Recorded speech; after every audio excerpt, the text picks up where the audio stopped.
बहन मायावती, बाबा साहब अंबेडकर भी सांसद थे, बाबा साहब अंबेडकर भी सांसद रहे, काशीराम साहब भी सांसद रहे, बाबा साहब अंबेडकर भी कानून मंत्री रहे। लेकिन जो सम्मान बाबा साहब अंबेडकर का इस देश में है और जो मान्यवर काशीराम जी का है, उससे कम सम्मान समाज में बहन मायावती जी का भी नहीं है। वो भी अपने आप में समाज के आइकॉन हैं। ये दर्द हुआ कि किसी समाज के हमारे आदमी ने, हमारे भाई ने अपने ही समाज की बेटी के लिए, अपने ही समाज के आइकॉन के लिए जो एक टिप्पणी की है, उस पीड़ा की अभिव्यक्ति करने के लिए ये महासंघ आपके सम्मुख है।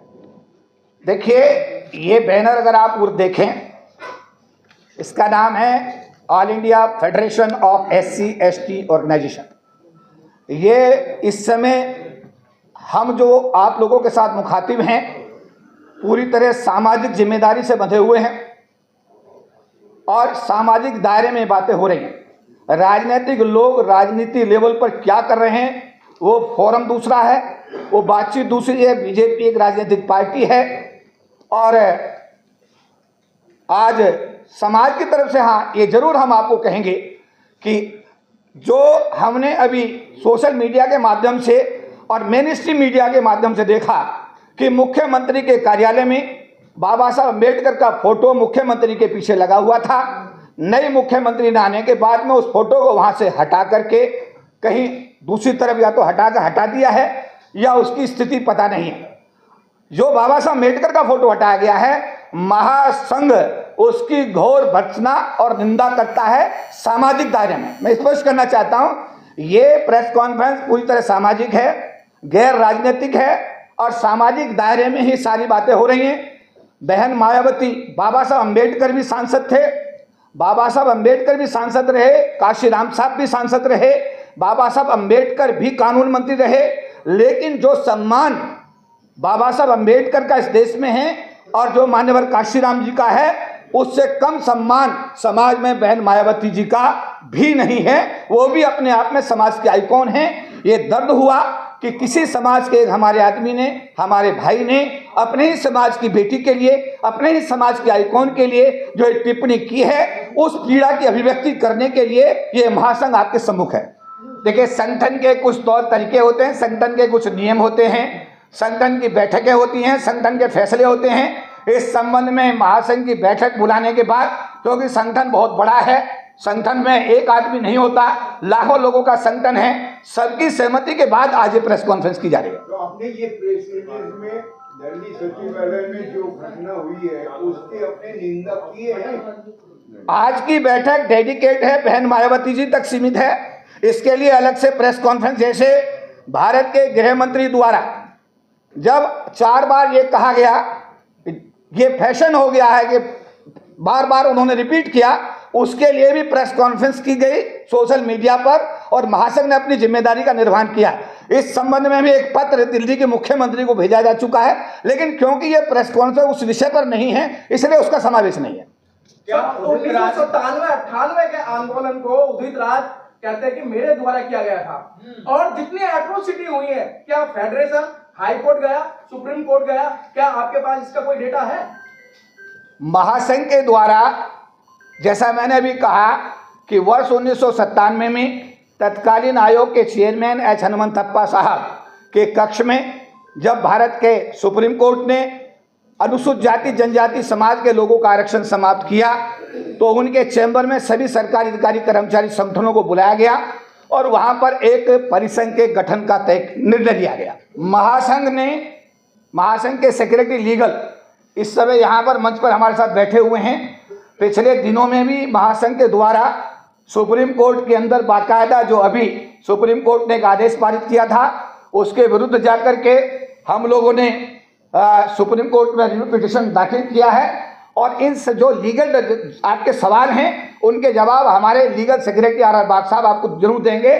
और महासंघ ने जब भी जरूरत हुआ, चाहे प्रमोशन रिजर्वेशन का मामला रहा हो, महासंघ ने जो भी काम किया है, जितने भी मामले आए, उनको सबको सुप्रीम कोर्ट में चुनौती दी है और उसमें अपनी जिम्मेदारी का, सामाजिक जिम्मेदारी का पूरा निर्वहन किया है। सर, जो आपने बोला रिजर्वेशन और प्रमोशन का मामला था, उसमें फेडरेशन का कहीं भी किसी भी तरीके से सुप्रीम कोर्ट के अंदर PIL नहीं डली हुई है। और इसका जवाब ये है कि आप, क्योंकि ये विषय यहाँ बहुत सारे पेपर इसमें लगे हुए हैं, इस संबंध में अगर आपको ये पेपर चाहिए, कहाँ कहाँ कौन कौन सी रिट लगी और कहाँ कहाँ फेडरेशन के कन्फेडरेशन की तरफ से मुकदमे लड़े गए, उनका पूरा ब्यौरा आपको दिया जाएगा। आप कभी भी आगे कार्यालय से ले सकते हैं।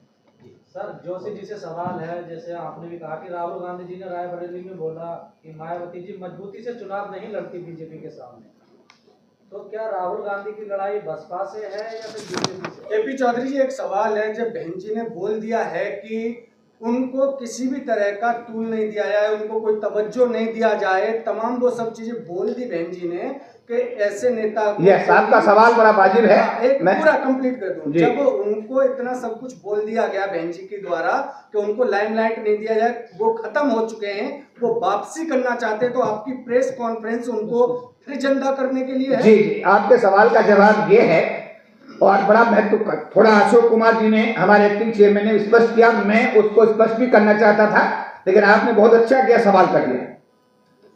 Mister Udit Raj is claiming that he is the chairman of the confederation, again and again वो क्लेम करते।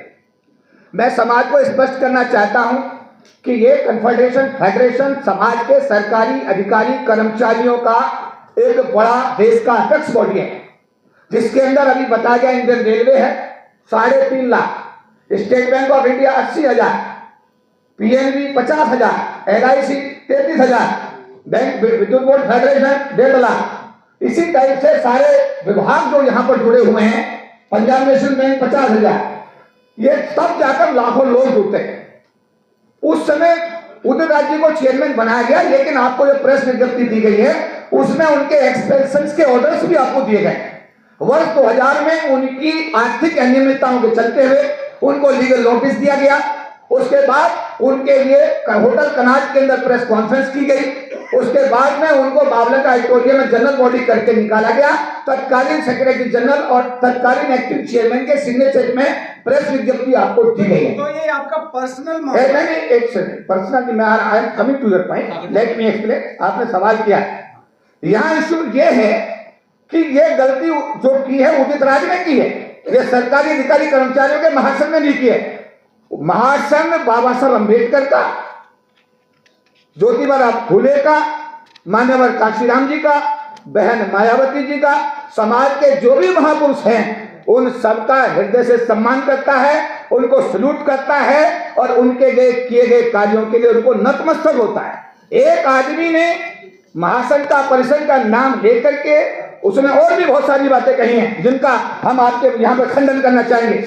उदित राज ने कहा कि डॉक्टर बी आर अम्बेडकर को संविधान सभा के सदस्य के रूप में कांग्रेस लाई, ऐसा नहीं है।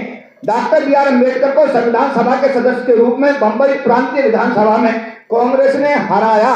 लिखिए, आप नोट करिए। जोगेंद्र नाथ मंडल अनुसूचित जाति के सदस्यों तथा मुस्लिम लीग के समर्थन से डॉक्टर बी आर अम्बेडकर संविधान सभा में बंगाल से चुने गए। कांग्रेस ने जानबूझकर बंगाल का वह हिस्सा पाकिस्तान को, जो अब इस समय बांग्लादेश कहा जाता है, उसको दे दिया और अब डॉक्टर अम्बेडकर संविधान सभा के सदस्य नहीं रहे। दिनांक 20/2/1947 को ब्रिटिश प्रधानमंत्री क्लेमेंट एटली द्वारा घोषणा की गई कि सत्ता का हस्तांतरण जून 1948 से पहले हर हालत में किया जाएगा। लेकिन अगर जून 1948 तक भारत का संविधान तैयार नहीं हुआ तो सत्ता हस्तांतरण पर पुनर्विचार किया जाएगा।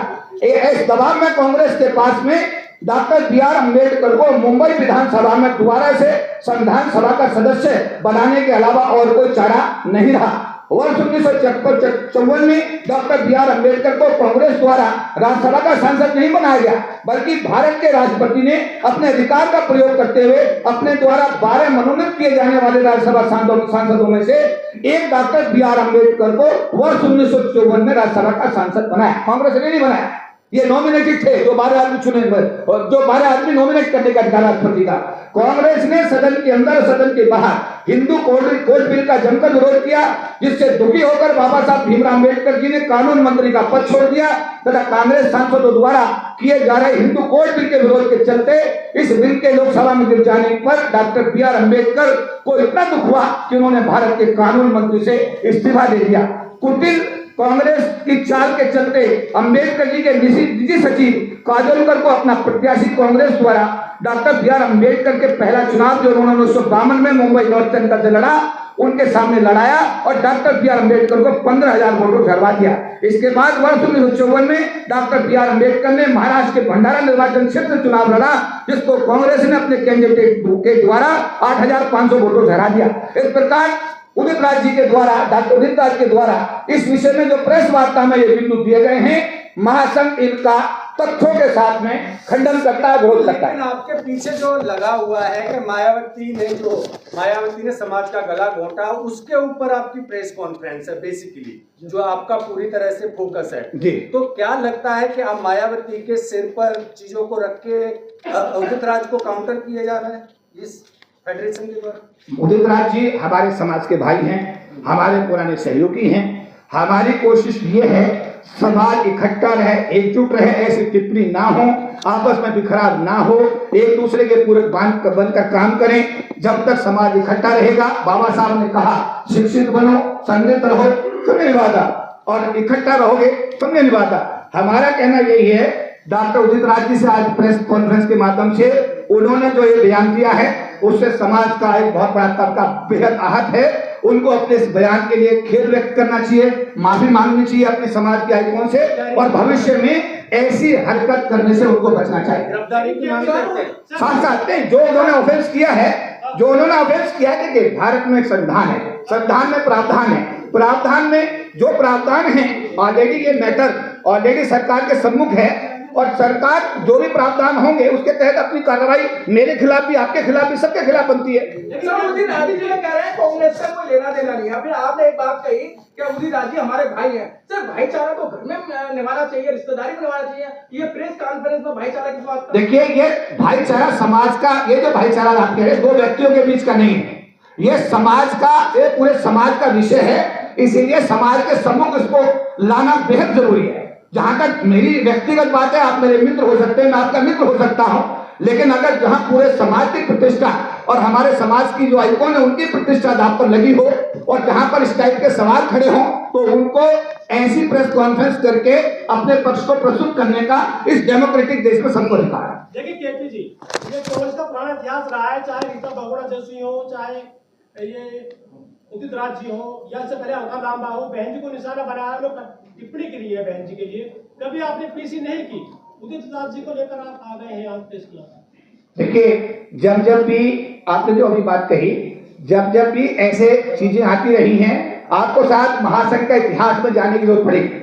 महासंघ वो संगठन है कि जब भारत के सुप्रीम कोर्ट ने SC ST का आरक्षण खत्म किया, तो इस महासंघ ने वर्ष 1997, 98, 99, 2000, 2001, 2002 में लाखों लोगों की रैलियां की हैं। इतिहास उसका गवाह है। 3 दिन तक लोकसभा को सांसदों की मदद से बंद कराया है। सरकार के तत्कालीन प्रधानमंत्री अटल बिहारी वाजपेयी को बोलने तक का मौका नहीं मिला, सरकार को बैकफुट पे आना पड़ा, और उसके बाद में सरकार को संविधान में 3 संशोधन 81, 82, 85 करके अनुसूचित जाति जनजाति समाज के आरक्षण को बचाने का कार्य करना पड़ा। जब 2 अप्रैल 2018 को भारत बंद हो रहा था, महासंघ बिल्कुल सड़क पर था। जब भी ऐसी चीजें आती हैं समाज पर, जब भी अत्याचार होता है, महासंघ हर अत्याचार में अपनी जिम्मेदारी को पूरी मजबूती के साथ उसका निर्वहन